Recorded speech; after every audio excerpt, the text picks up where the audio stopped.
दोस्तों नमस्कार, मैं हूं डॉक्टर प्रदीप प्रसन्न और आप सब भी प्रसन्न होंगे ऐसी आशा ही नहीं मुझे पूर्ण विश्वास है। आप सबका स्वागत है मेरे चैनल हिंदी की बिंदी पर। आइए आज कुछ नई बातें सीखते हैं नए टॉपिक के साथ में।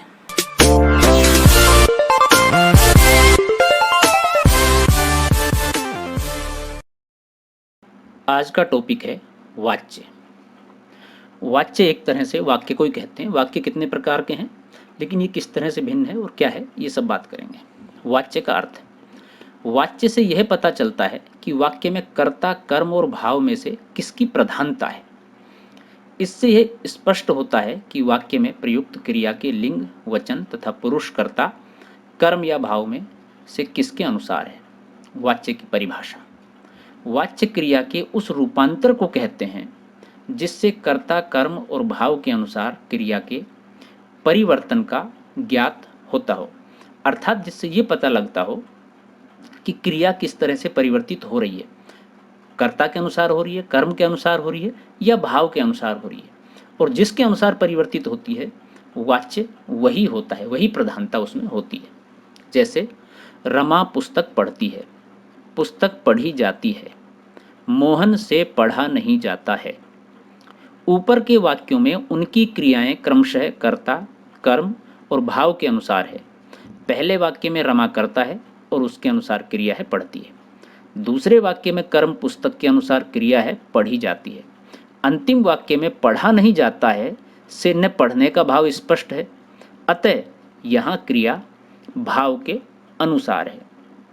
क्रिया जिसके अनुसार है वाच्य वैसा ही होगा। अब वाच्य के भेद यानी प्रकार। वाच्य के 3 भेद हैं, कर्तृवाच्य, कर्मवाच्य और भाववाच्य। कर्तृवाच्य किसे कहते हैं? जिस वाक्य में क्रियाकर्ता के अनुसार हो उसे कर्तृवाच्य कहते हैं। जैसे राम पत्र लिखता है, सीता पुस्तक पढ़ती है। ऊपर के इन दोनों वाक्यों की क्रियाएं लिखता और पढ़ती कर्ता राम और सीता के अनुसार है, अतः ये वाक्य कर्तृवाच्य के हैं। कर्तृवाच्य वाक्य कहलाएंगे कर्ता के अनुसार। कर्मवाच्य, जिस वाक्य में क्रिया कर्म के अनुसार हो उसे कर्मवाच्य कहते हैं। जैसे पत्र लिखा जाता है, पुस्तक पढ़ी जाती है। ऊपर के दोनों वाक्यों में पत्र और पुस्तक कर्म है और इनके अनुसार क्रियाएं हैं लिखा जाता है और पढ़ी जाती। अतः ये दोनों वाक्य कर्मवाच्य के उदाहरण है, अर्थात जहां पर कर्म के आधार पर वाक्य स्पष्ट हो वह। अब तीसरा है भाववाच्य। जिस वाक्य में क्रिया कर्ता और कर्म को छोड़कर भाव के अनुसार हो उसे भाववाच्य कहते हैं। जैसे उससे बैठा नहीं जाता, राम से खाया नहीं जाता। ऊपर के वाक्यों में बैठा नहीं जाता, खाया नहीं जाता से एक भाव स्पष्ट होता है। इन सब वाक्यों में न कर्ता की प्रधानता है न कर्म की। इनमें निहित सभी क्रियाएं भाव के अनुसार है, अतः भाव के अनुसार क्रिया होने से ये सभी वाच्य भाववाच्य के उदाहरण हैं। कर्तृवाच्य में सकर्मक अकर्मक दोनों क्रियाएं होती हैं। कर्मवाच्य में क्रिया केवल सकर्मक होती है। क्रिया का लिंग, वचन, पुरुष, कर्म के अनुसार होता है। कर्मवाच्य का प्रयोग विधान, निषेध दोनों स्थितियों में होता है। भाववाच्य में क्रियाएं प्रायः अकर्मक होती हैं। इसकी क्रिया सदा एक वचन, अन्य पुरुष और पुल्लिंग में होती है। इसमें असमर्थता और निषेध होने से वाक्य प्राय नकारात्मक होते हैं। कर्मवाच्य के प्रयोग अंग्रेजी व्याकरण में कर्तृवाच्य को कर्मवाच्य में बदलने की प्रक्रिया होती है, परंतु हिंदी में ऐसा नहीं होता। हिंदी में कुछ सामान्यतः कर्तृ रूप में ही चलते हैं और कुछ कर्म रूप में ही।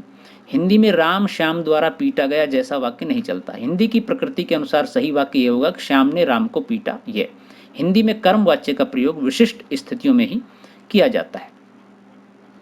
जैसे जब कर्ता अज्ञात हो अथवा ज्ञात कर्ता का उल्लेख करने की आवश्यकता न हो।